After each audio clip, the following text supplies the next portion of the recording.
நம்ம இந்தியாவுடைய prime minister Narendra Modi அவர்கள் நேத்து ஆபரேஷன் சிந்தூருடைய விக்டரி ஸ்பீச் கொடுத்திருந்தாருங்க. அதுல முதல்ல ஆபரேஷன் சிந்தூருக்காக வேலை செய்த அனைத்து ஆர்ம்டு போர்ஸும் வீரர்களுக்கும் இந்திய மக்கள் சார்பா ஒரு பெரிய சல்யூட் கொடுக்கறதா சொல்லி ஆரம்பிச்சார். ஆபரேஷன் சிந்தூர் ஸ்டாப் பண்ணப்படல, பாஸ் பண்ணிருக்காங்க.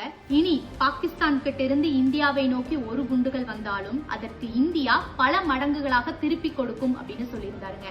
தீவிரவாதமும் பேச்சும் ஒரே இடத்துல நடக்க முடியாது, தீவிரவாதமும் வணிகமும் ஒரே இடத்துல நடக்காது, ரத்தமும் தண்ணீரும் ஒரே இடத்துல ஓடாது. இனிமேல் இந்தியாவுக்கும் பாகிஸ்தானுக்கும் பேச்சு யாரு பேசினாலுமே இரண்டே விஷயங்கள் தான். ஒன்னு தீவிரவாதம், இன்னொன்னு POK, பாகிஸ்தான் ஆக்கிரமிப்பு காஷ்மீர். இத பத்தின பேச்சுக்கள் மட்டும்தான் இனிமேல் இருக்கும் அப்படின்னு சொல்லியிருந்தாங்க. பகல்காம்ல மதத்தை கேட்டு பெண்கள் குழந்தைகள் முன்னாடி அப்பாவி மக்களை கொன்று குவிச்சாங்க. அதற்கு நீதி கேட்கிற வகையில தான் இந்தியன் கவர்மெண்ட் ஆபரேஷன் சிந்தூரை கையில் எடுத்தோம்.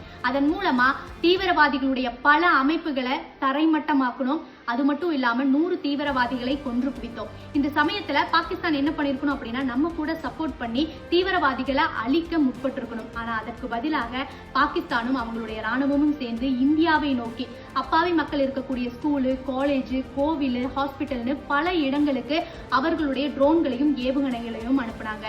அத இந்தியாவுடைய ஆர்ம்டு போர்ஸ் தரைமட்டம். இந்தியாவுடைய தாக்குதல் மூலமா மேக் இன் இந்தியாவுடைய பவர், அதாவது மேக் இன் இந்தியா மூலமா இந்தியாவில் செய்யப்பட்ட அந்த வெப்பன்ஸ் உடைய பவர் உலக நாடுகளே தெரிஞ்சிருக்கும் அப்படின்னு சொல்லியிருந்தாங்க. இந்தியாவுடைய தாக்குதலை பாகிஸ்தான் எதிர்கொள்ள முடியாம உலக நாடுகள் கிட்ட போய் கேட்கிறாங்க. கடைசியில இந்தியா கிட்டேயே பாகிஸ்தானுடைய DGMO கேட்டுக்கொண்டதால் சில விஷயங்கள் ஸ்டாப் பண்ணலீங்க, பாஸ் பண்ணி வச்சிருக்கோம். யாரும் இந்த இடத்துல மத்தியஸ்தம் பண்ண மாதிரி சொல்லலீங்க.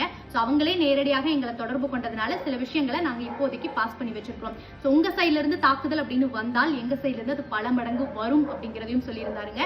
சோ இந்தியா எப்பயுமே போரை விரும்பாது, அதே மாதிரி தான் தீவிரவாதத்தையும் விரும்பாது. இப்படி இந்திய மக்களுடைய குரலா பிரைம் மினிஸ்டர் நரேந்திர மோடி அவர்கள் ஒரு ஸ்பீச் கொடுத்திருந்தாருங்க. இங்க மக்கள் கிட்ட 2 விதமான கருத்துக்கள் இருக்கு. ஒன்னு, இந்த வாய்ப்பை பயன்படுத்தி நம்ம பாகிஸ்தானை அடிச்சிருந்திருக்கணும், POKவை திருப்பி எடுத்திருக்கணும் அப்படின்னு ஒரு சில மக்கள் சொல்லிட்டு இருக்காங்க. ஆனா இன்னொரு சிலர் என்னங்கிறாங்கன்னா, இப்பதான் நம்ம எக்கனாமிக்கலா க்ரோத் ஆயிட்டு இருக்கிறோம், இந்த சமயத்துல போர் அப்படின்னு போகும்போது மீண்டும் நம்ம கீழே டவுன் ஆகிறதுக்கான வாய்ப்பு இருக்கு அப்படின்னு ஒரு சிலருடைய கருத்துக்கள் இருக்கு. சோ உங்களுடைய கருத்துக்கள் என்ன அப்படிங்கறதையும் என் கூட ஷேர் பண்ணிக்கோங்க.